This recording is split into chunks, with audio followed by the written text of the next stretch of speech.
So when I passed by, I saw these little beauties.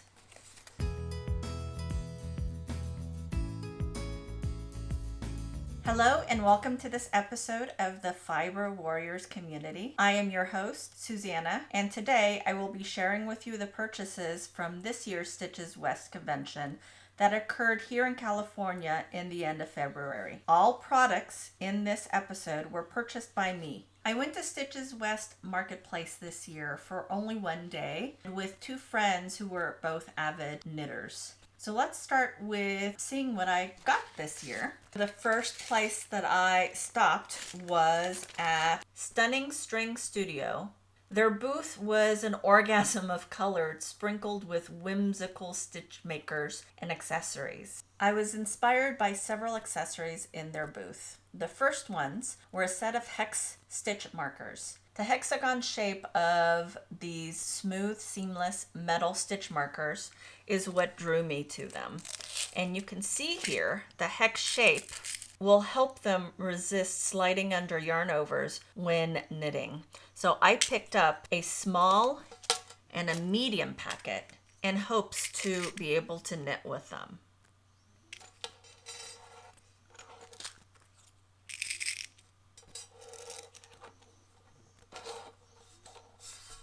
I was also inspired by these project cards. These small cards are very useful when knitting, and you can see there's date and a place to write your last row that you worked on. And in the back, there is information on the pattern source, when the project was started, the size that I'm making, the yarn brand, the yarn name, color, dye lot, so all the needed information for when starting a project. In this kit, there was only a set of 5, so I plan to use them and see if I want to buy some more.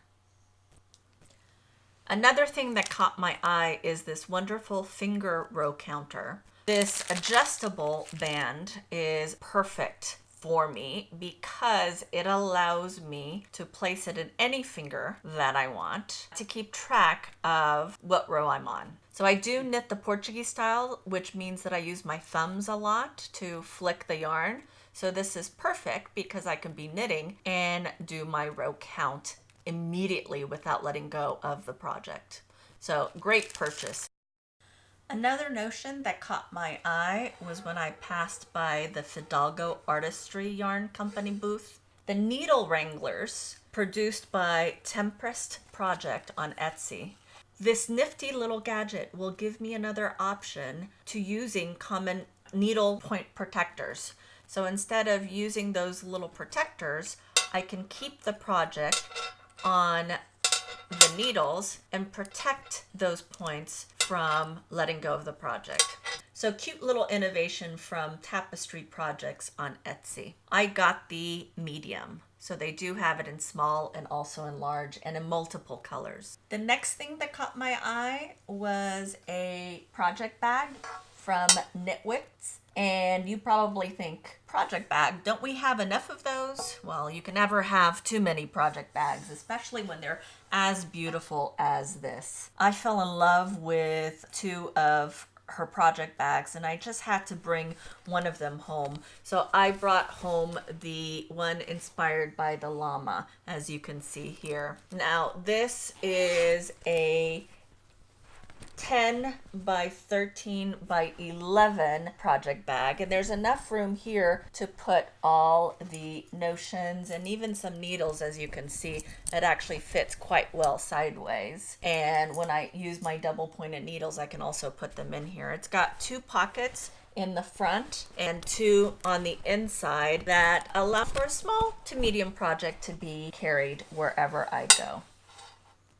The next place I stopped off was at the Knitting Tree. They're located in Inglewood, California. As I passed by their booth, I was drawn to their Woolfolk yarn. I had seen the open water shawl pattern in another booth in Woolfolk, but they didn't have my desired color. So when I passed by the Knitted Tree, I saw these little beauties. So this is Woolfolk Timed. I hope I'm saying that right. In the colorway number 9. So Woolfolk Tynd, Tynd. And this is just a beautiful colorway. I'm always attracted to neutrals and earth tones. And so this is more of a grayish bluish hue that is different for me. So I thought I'd give it a try.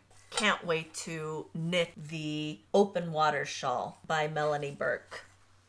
Next, I moved on to the Busy Stix booth. And this time I was inspired not by the yarn, but by the pattern. So if you know me, you know that I love beanies. I love hats. I love anything that I can put in my head. And I saw this hat on display and I just fell in love with it. It is the pattern Constellate in the Bella yarns in the Sausalito base. I purchased the colorway Very Berry. The Sausalito base is a fingering weight, super soft single ply yarn of 100% superwash merino, and in each skein is 400 yards. It has lots of bounce and I can't wait to start knitting with it. I next went to Wonderland I Works. When I passed by her booth, I was inspired by the yarn bundles sitting at her table. Not only was the package beautiful, but the color combinations were so enticing that I couldn't resist walking into her booth. I wanted them all, but the one that spoke to me the most was the Stream Bed yarn bundle of 80% superwash merino wool and 20% nylon. It consists of 4 skeins and enough to make both the cowl and the beanie from Kira Designs. So I also purchased the patterns together with the bundle. Can't wait to start knitting this up. It's always a pleasure to be able to peruse those lovely fibers brought in by Webs. They've always had a presence at Stitches West ever since I've been attending. They are located in Western Massachusetts, so it's quite hard for me to get there, but I always visit them when I'm at Stitches West. This year, I was inspired by a kit that is made up of Freya Fine Handprints yarn from Knitwits. The 2 colorways were outside of my wheeled house, but I decided to go out of my comfort zone on this one. They are Blue Patina and Canyon. So beautiful color combination together. Now, I'm a sucker for a good photo, and I think that it was the image on the pattern that really convinced me to go this colorway. So I can't wait to see how this turns out and if it looks good on me or not.